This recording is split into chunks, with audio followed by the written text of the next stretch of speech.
Everyone, आप सभी का स्वागत है हमारे YouTube channel on passive reality पर। अगर आप हमारे चैनल पर नए हैं और अब तक हमारे चैनल को सब्सक्राइब नहीं किया है तो जल्दी से सब्सक्राइब कर ले और बेल आइकन भी प्रेस कर दे ताकि मेरी वीडियो की नोटिफिकेशन आप तक पहले पहुंचे। दोस्तों, आज के इस वीडियो में हम कुछ टेक्निकल चीज़ों के बारे में बात करने वाले हैं।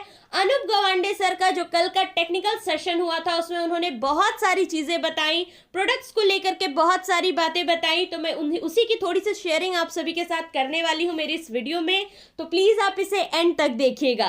सबसे पहले बात कर लेते हैं दोस्तों, बहुत सारे लोगों को ये प्रॉब्लम आ रही है। उनका कहना है कि मेरा ईमेल ओपन नहीं हुआ है, मेरा रिवेन्यू जो जनरेट होगा, मेरा कंपनी से जो एफिलिएट कमीशन जनरेट होगा वो मुझे नहीं मिलेगा, ओडेस्क ओपन नहीं हो पा रहा है, मैं क्या करूं, मेरा ओट्रिम चल नहीं रहा है, ओ स्टाफ ओपन नहीं हो पा रहा है। तो इसके बारे में सर ने कहा कि हमारे जितने भी प्रोडक्ट्स हैं उसमें बेसिकली दो कैटेगरीज है, एक है हमारा B2B और एक है B2C।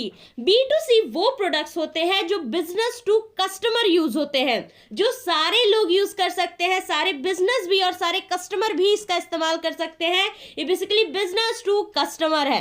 एंड जो हमारा B2B है यानी कि बिजनेस टू बिजनेस, इस कैटेगरी में आने वाले जो प्रोडक्ट्स होते हैं ये सिर्फ और सिर्फ बिजनेस के लिए डिजाइन किए होते हैं, बिजनेस के लिए बनाए गए होते हैं। किसी भी ऑनलाइन बिजनेस के लिए कोई प्रोडक्ट्स ऐसे होते हैं जो ऑफलाइन बिजनेस में भी उसका यूज होता है।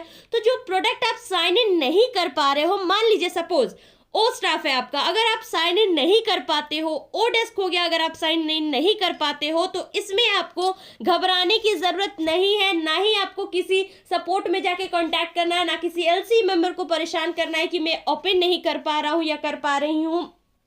ये प्रोडक्ट्स हमारे साइन इन नहीं हो रहे हैं, इन्हें हम यूज नहीं कर पा रहे, तो इन प्रोडक्ट से हमारा रेवेन्यू जनरेट नहीं होगा। तो ये सारी चीजें आपको सोचने की जरूरत नहीं है दोस्तों। आप एक बात को समझिए, देखिए आप फाउंडर है ऑन पैसिव के, और ऑन पैसिव के फाउंडर होने के बाद ये सारे प्रोडक्ट्स आपके शॉप में है। ओ फाउंडर जो है आपका यहाँ पर शॉप है, वहां पे टारगेटेड ट्रैफिक क्रिएट होगा, मतलब कि कस्टमर आएंगे।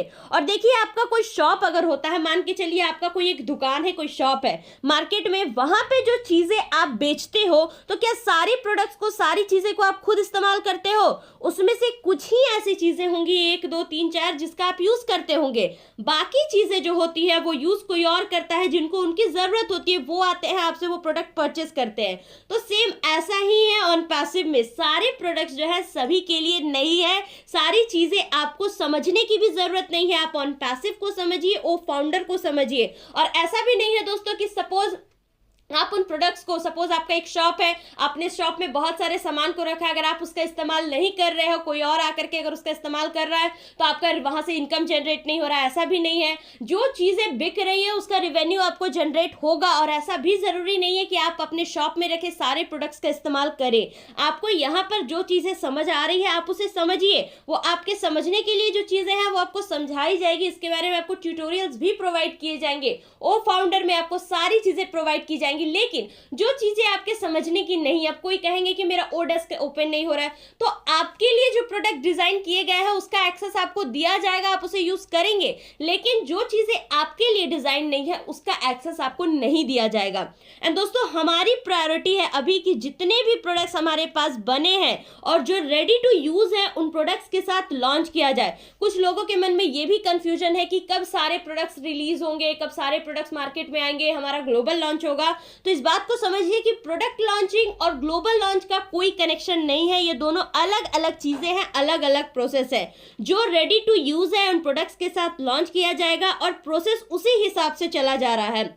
जैसे ही ऑन पैसिव लॉन्च होती है उसके बाद फिर देखेंगे मार्केट की क्या डिमांड होगी और उसके अकॉर्डिंग सारी चीजें आएंगी। और अभी जो एग्जिस्टिंग प्रोडक्ट है, ये प्रोडक्ट जो आपको अभी दिख रही है ये ऐसे नहीं है, इसमें भी बहुत सारी चेंजेस होंगी। चेंजेस क्यों होगी? क्योंकि जब प्रोडक्ट एक्चुअल लोगों के हाथ में आएंगे, एक्चुअल ऑडियंस के हाथ में आएगा, एक्चुअल लोग उसे यूज करेंगे, और मार्केट में कुछ ऐसे भी लोग होंगे जो इस प्रोडक्ट को यूज करने के बाद उन्हें लगेगा, अपना जब वो फीडबैक देंगे कि इसमें कुछ और चीजें होनी चाहिए। तो ये जो रिक्वायरमेंट्स है ये सारे सॉफ्टवेयर कंपनीज के पास, ये मार्केट से रिक्वायरमेंट्स आती है और सॉफ्टवेयर कंपनी का एक अलग से पैनल होता है, जो पैनल इन सारी चीजों को ट्रैक करता है, एनालाइज करता है कि हमारे जो प्रोडक्ट्स है इस प्रोडक्ट में लोगों को क्या चीजें पसंद आ रही है, इस चीज़ को लोग मतलब ज़्यादा पसंद कर पा रहे हैं, कौन से फीचर को लोग पसंद नहीं आ रहा है, लोगों को कौन से चीज़ें वो चेंजेस चाह रहे हैं, या फिर एडिशनल इसमें किन फीचर्स की लोग डिमांड कर रहे हैं, ये सारी चीज़ें वो कलेक्ट करते हैं। ये जो पैनल है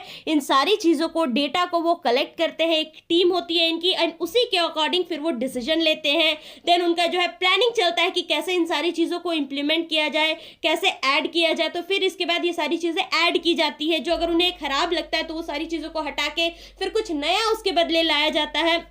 अभी अगर आप देखेंगे तो FB की अगर हम बात करें दोस्तों, तो 2009 में जो था, अभी अगर करेंटली आप देखेंगे तो FB के फीचर्स में बहुत ज़्यादा चेंजेस आए हैं। इसके इंटरफेस में, इसके वेलकम पेज में बहुत सारी चेंजेस आई है। सेम यही चेंजेस वेबसाइट पे, सॉफ्टवेयर में होती रहती है डे बाय डे। तो अगर आप OnPassive के प्रोडक्ट्स को देखते हैं, आपको लगता है कि इसमें और चीज़ें होनी चाहिए, तो आने वाले दिनों में ये सारी चेंजेस उसमें होंगी। तो चेंजेस नियम है, खास करके इंटरनेट मार्केट की अगर आप बात करें तो टाइम टू टाइम आपको खुद को यहाँ पर अपडेट करना पड़ता है। अगर आप टाइम टू टाइम, अगर समय के साथ नहीं चलेंगे तो आप पीछे छूट जाएंगे, आपकी जो प्रोडक्ट है, आपकी जो टेक्नोलॉजी है वो पीछे छूट जाएगी। सो टाइम के अकॉर्डिंग, जनरेशन के हिसाब से, जनरेशन की क्या डिमांड है, उनकी क्या एक्सपेक्टेशंस है, आपको उसके अकॉर्डिंग चलना चाहिए। अगर कोई चीज अभी के टाइम पे सही है तो आने वाले 10 सालों में, जो 10 साल के बाद हम देखेंगे तो ये चीजें ओल्ड हो चुकी होंगी, इन चीजों की हमें जरूरत नहीं होगी, इससे एडवांस टेक्नोलॉजीज की जरूरत होगी, और वही है हमारा आर्टिफिशियल इंटेलिजेंस। अभी अगर हम बात करें दोस्तों, तो इंडिया में आर्टिफिशियल इंटेलिजेंस की डिमांड बहुत ज्यादा बढ़ चुकी है। अगर हम पहले के कंपैरिजन में देखें तो आज की डेट में इंडिया बहुत ज़्यादा आर्टिफिशियल इंटेलिजेंस का इस्तेमाल कर रही है। और क्यों कर रही है? क्योंकि वो समय के साथ आगे बढ़ रही है, वो फ्यूचर की चीज़ों को देख रही है, फ्यूचर की चीज़ों को यहाँ पर इम्प्लीमेंट कर रही है, इसलिए आर्टिफिशियल इंटेलिजेंस का इस्तेमाल हो रहा है। और हमारी जो कंपनी है OnPassive, ये भी pure IT company, artificial intelligence based है। तो ये 10 सालों में जो चीज़ें होंगी, ये इसकी तैयारी अभी से करके बैठे हैं, अभी से इसके वो प्रोडक्ट्स रेडी है। इसलिए हमारी जो कंपनी है, ये लॉन्च होते के साथ सुपर यूनिकॉर्न कंपनी बनेगी, क्योंकि हमारे पास जो प्रोडक्ट्स है वो ऑलरेडी मार्केट की जो डिमांड है, आने वाले 10 सालों में जो मार्केट की डिमांड होगी उसके अकॉर्डिंग है। आई होप आप सभी को आज का ये वीडियो अच्छा लगा हो। ऐसे ही लेटेस्ट अपडेट्स के बारे में जानने के लिए आप हमारे टेलीग्राम ग्रुप को ज्वाइन कर सकते हैं, लिंक मैंने डिस्क्रिप्शन में दे दिया है। We are in it to win it. Thank you so much for watching the video.